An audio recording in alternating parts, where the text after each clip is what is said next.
13 Lectures on General History of China by Liu Zheng. Chapter 12. In the Modern History of China. 1. The Establishment of the Republic of China Government. In 1905, Sun Yat-sen, 1866–1925, and Huang Xian, 1874–1916, decided to convene a meeting for the establishment of Chinese Revolutionary League in alliance with revolutionary social groups including the Revive China Society, the China Revive Society, the Restoration League, and the Everyday Learning Society. He later described this as the three principles of the people, namely, nationalism, democracy, and the people's livelihood.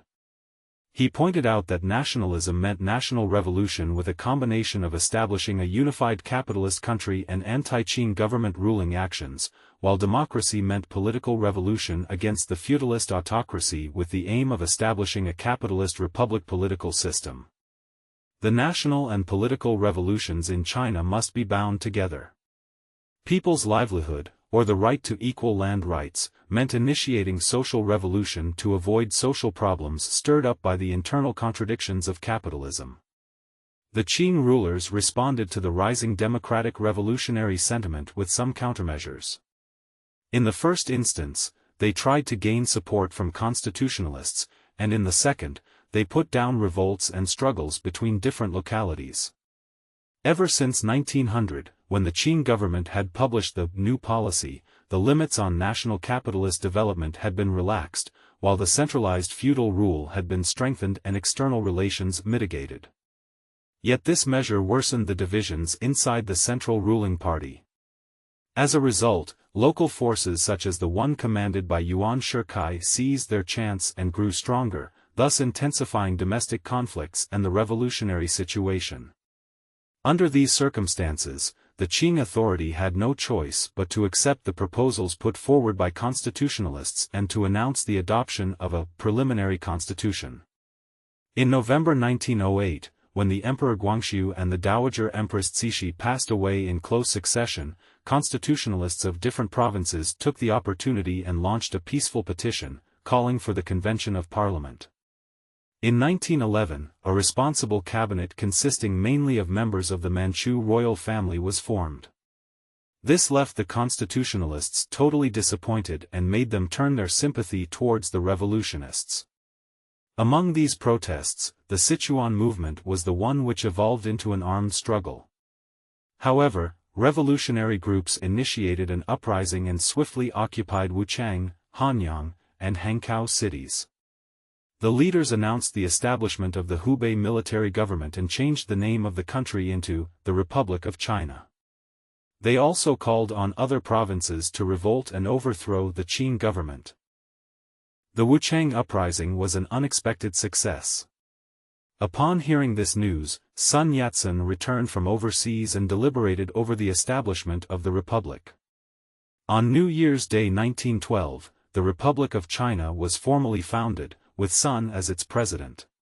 Ever since then the rule of the Manchu, together with 2,000 years of authoritarian centralized monarchy, has been things of the past in China. However, through elections and political negotiations, Yuan Shikai became the president of the Republic of China.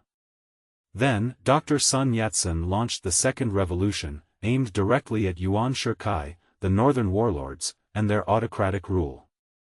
Unfortunately, there was a great disparity of strength between them. 2 months later, the Second Revolution was put down by Yuan Shikai, and Dr. Sun Yat-sen fled to Japan. In the end, Yuan Shikai decided to restore the monarchy and to abandon the republic altogether. But his restoration went against the tide of history and did not even receive support from Duan Qirui, Feng Guozhang, or any of his former loyalists. Being utterly isolated and encircled by strident opposition across the country and campaigns calling for a return to the republic, Yuan Shikai died after reigning as emperor for a mere 83 days. Vice President Li Yuanhong succeeded to the presidency after Yuan Shikai's death, appointing Duan Qirui as premier. The Provisional Constitution of the Republic of China and its parliament were restored in name, though in reality, state power was still in the hands of the feudal warlords, and China sank into long-term social turbulence. Among the northern warlords, there existed several factions, with the strongest one known as Yuan being led by Duan Qirui and the second strongest Ji being led by Feng Guozhang. In the northeast, Zhang Zuolin headed an in-group known as Feng. In the southwest, factions of non-northern warlords also formed in different areas. Jian was drawn together by Tang Jiao and Gui by Liu Zheng among others. Large and small independent military forces emerged in almost every locality. In order to seize power at the center, the northern and southern warlords and their factions launched fierce battles both openly and covertly, causing nationwide chaos. Zhang Sun, the provincial military governor of Anhui, and a persistent supporter of the monarchy, marched into the capital city with his troops in the name of mediating contradictions between President Li Yuanhong and Premier Duan Qirui. Li was forced to step down in June 1917. Then, he and Kang Youwei staged a comeback, reviving the Qing political system and restoring the dethroned Emperor Puyi on the first day of July. 12 days later, Duan Qirui appointed himself as the commander-in-chief to crusade against the restoration and rebellion. His army rallied in Makhang, Tianjin city, driving away Zhang Sun and putting down the rebellion after entering the capital city Beijing. The 12-day political farce thus came to an end. Dr. Sun disclosed the true nature of Duan Qirui's military dictatorship and vowed to overthrow the fake republic and to restore the true one. He called for actions to restore the provisional constitution and parliament. Traveling from Shanghai to Guangzhou, he convened an emergency parliamentary congress with congressmen who had moved to the south and started the Constitution Protection Movement after forming a constitution protecting military government. Having no army under their control, Dr. Sun and his followers could only rely on the southern warlords, the rivals of the northern warlords. Once the two rival groups came to terms with each other, the movement would collapse in failure. Unfortunately, that became the case. To the new culture movement and the flourishing and contentious intellectual world. A range of modern cultural pioneers sprang up and launched a much more vigorous movement of new democratic culture in opposition to the old feudalist culture. Their representatives were Li Dazhao, Chen Duxiu, Hu Shi, Lu Sun, among others. Chen Duxiu founded the New Youth magazine in September 1915 and began the New Culture movement. The New Youth magazine was the nexus of the New Culture movement. In an article in its first issue entitled Notice to Young People, it put forward the slogan of human rights and science and raised the twin banners of democracy and science. What these pioneers meant by democracy was the capitalist democratic system and its way of thought. Democracy was a weapon in their attack against the feudalist autocratic system. What they meant by science was learning Western science and technology and using scientific methods to understand the world. As the New Culture movement advanced, the revolution in literature was also brought up on the agenda. In the January 1, 1917 issue of New Youth magazine, Hu Shi published an article entitled My Humble Opinion on Literature Reform, which advocated vernacular literature and reforms to literary form. Chen Duxiu put forward an even clearer slogan for the revolution in literature when he called for replacement of aristocratic literature by realistic literature. Li Dazhao published an article, What is New Literature?, in the New Youth magazine to deeply elaborate the basic features of realistic literature. In novels and essays such as A Madman's Diary, Kong Yiji, and Medicine, published in succession in the New Youth magazine, Lu Sun adopted plain and everyday vocabulary and literary techniques to disclose the true nature of feudalist moral orders and to depict the widespread mentalities of ignorance, numbness, and meekness among people of low social status. All of the aforesaid authors left a shocking impression upon readers and contributed to the revolution in literature. The New Culture movement was mainly concerned with the ideology and culture of Chinese society. It also touched upon democracy and science, morality and ethics, customs and traditions, culture and education. Its major purpose was to fight the countercurrent of showing respect for Confucius and for reading the classics in the ideological and culture fields. At least, there existed a common knowledge that the reform of traditional Chinese culture must depend upon the spirit of Western science and democracy to succeed. As was pointed out gravely by Chen Duxiu, science and democracy must be used to save China from darkness in politics, morality, academics, and ideology. The new cultural pioneers told the Chinese people clearly that China must uphold the banner of science and democracy to go along with the international trend of modernization. In addition, Chinese people must accept the concepts of Western democracy and science, realize equality by law, independence ethically, and freedom in thinking, and get rid of superstition and blind faith in academic work. Only by doing so could China experience revival and the Chinese nation be rejuvenated. In the latter half of the New Culture movement, there was an upsurge in the study, learning, and spread of Marxism and Leninism.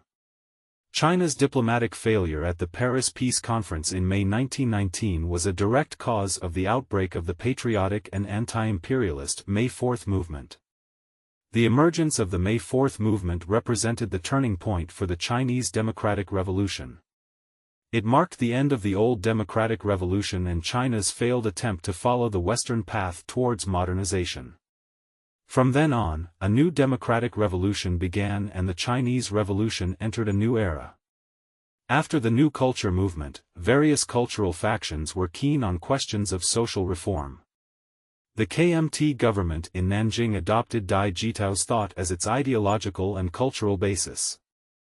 The national government passed a resolution to respect Confucius throughout the whole society and launched a new life movement to promote the virtues of politeness, righteousness, integrity, and shame in people's daily life.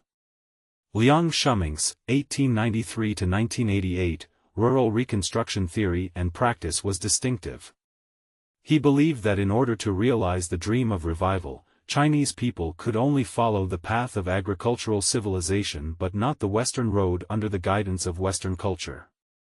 The development of China should start with a socio-ethic mutual insurance system, followed by village self-rule, and then the expansion of small-scale self-rule to large-scale rule, gradually applying this principle to the whole society, until a rural civilization was realized in the end. The fundamental issue of rural construction lay in a new social organization which could unite all residents of a village. The target of this plan was to build a healthy and complete rural society, to develop the rural economy, and to facilitate the evolution of the nation into a modern industrialized country on the basis of rural economy. The origins of the rural construction theory still lay in the concepts of traditional patriarchal ethics, blood, and family ties. In the spheres of Chinese ideology and culture, those who looked up to Western culture, social freedoms, and democratic politics were known as the liberals. They tried hard to make modern Western social political theory the guiding ideology for the building of Chinese society. Hu Shi was a representative of Chinese liberalism. His political attitude served as the middle way in social practice, owing to the fact that his political requirements and ideas did not conform to the social reality of China, and it was unrealistic for China to copy the model of Western countries through peaceful means such as reform. 3. Victory for China's Democratic Revolution. The most resounding slogan of the May 4th movement in 1919 was, "Punishing traitors and fighting for national rights." As a matter of fact, this large-scale mass campaign was mainly directed against imperialist invasion and the military autocracy of the northern warlords. This movement also witnessed the establishment of communist groups in Beijing, Shanghai, Tianjin, and many other cities. With the organization and publicity efforts of these groups, Marxist theory gradually became integrated with Chinese revolutionary practice and the rising working-class movement. It was against this theoretical and social background that the Communist Party of China, CPC, was founded on July 23, 1921. From then on, a core leadership for Chinese democratic revolution and socialist construction came into being. With the help of the Comintern and the CPC, Dr. Sun Yat-sen reformed the Nationalist Party or Kuomintang and convened the First National Congress of the KMT in Guangzhou in 1924. During this session of the Congress, he put forward 3 major policies of uniting with Russia, the CPC, and helping farmers and industrial workers. He opposed invading foreign forces, called for a fundamental solution to farmers' land problems and the realization of the idea of land for all who farmed. He also stood for unity with farmers and industrial workers and relied on them in the fight against the autocracy of the northern warlords. After this Congress, there was initially close cooperation between the CPC and the KMT. The two parties formed the Northern Expeditionary Army in the summer of 1926, and within a very short period of time, they had defeated the main forces of the warlords Wu Peifu and Sun Chuanfang. At this stage, the Communist Party accepted the instructions of the Communist International Organization to infiltrate and divide the Kuomintang, which caused Chiang Kai-shek to launch a coup and launch an action to clear the Communist Party. The national crisis deepened as the social conflicts within China grew more complicated. In 1931, Japanese invaders brazenly committed what became known as the September 18 incident. With the effect that within 3 months, the total territory of 3 northeastern provinces had been trampled. Not long afterwards, in 1935, Japanese launched a new invasion upon China, which became known as the North China Incident. At this critical time, national salvation organizations involving various social groups and circles came into being, and many people shared the common aspiration of ending the civil war and fighting the invaders as a united front. The Xi'an incident occurred in 1936, bringing the 10-year-long civil war to a close, and a united front was formed to fight against Japanese invaders. After initiating the attack which became known as the Marco Polo Bridge Incident, Chichi-Shirbian, on July 7, 1937, the Japanese invading troops launched a full-scale attack on China and ignited the anti-Japanese war. In the frontline battlefields, the KMT troops and compatriots bravely and enthusiastically struck against the invaders who largely outnumbered them. Wars in the frontline attracted the major forces of the Japanese and created favorable conditions for the opening of a new battlefield by the CPC behind enemy lines. The 8th Route Army and the new 4th Army under the leadership of the CPC went deep into the northern and middle parts of China behind the Japanese frontline and set up a number of anti-Japanese bases. In 1944, after arduous defense and periods of deadlock, the Chinese began an all-out fight back against the Japanese. The Japanese imperialists declared surrender in August 1945. The 8-year-long anti-Japanese war came to an end. Tremendous changes took place in both the international situation and the domestic political situation in China after the victory in the anti-Japanese war. A large-scale civil war broke out again in June 1946. Victories in 3 of the most famous battles in Chinese modern history, the Battle of Liaoshan, the Battle of Huaihai, and the Battle of Pingjin, laid the groundwork for the crossing of the Yangtze River and the liberation of the whole country. On April 21, 1949, widespread battles broke out along the Yangtze River, and the People's Liberation War ended in triumph all over China.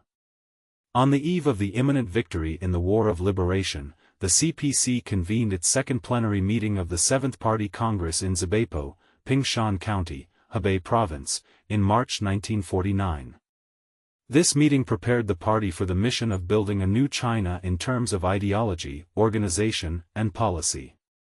The Chinese People's Political Consultative Conference was held in Beijing in September of the same year.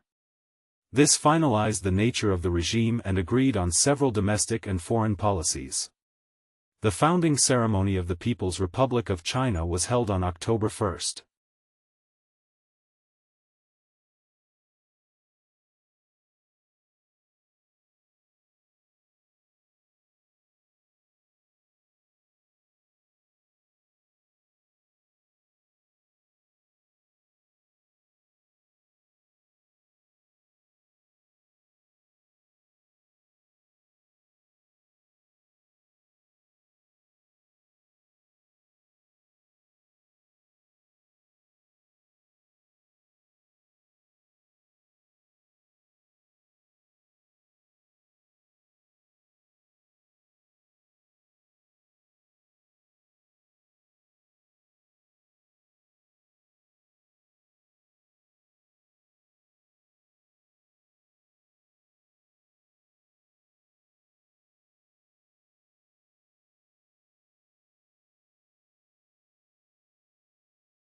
在本节目结束之前，如果您感到满意，请订阅本频道。您的订阅就是对我每天努力制作节目的最大支持。让我们一起传播真相，了解世界和中国真实的历史文化和现实政治的进程。谢谢大家观看。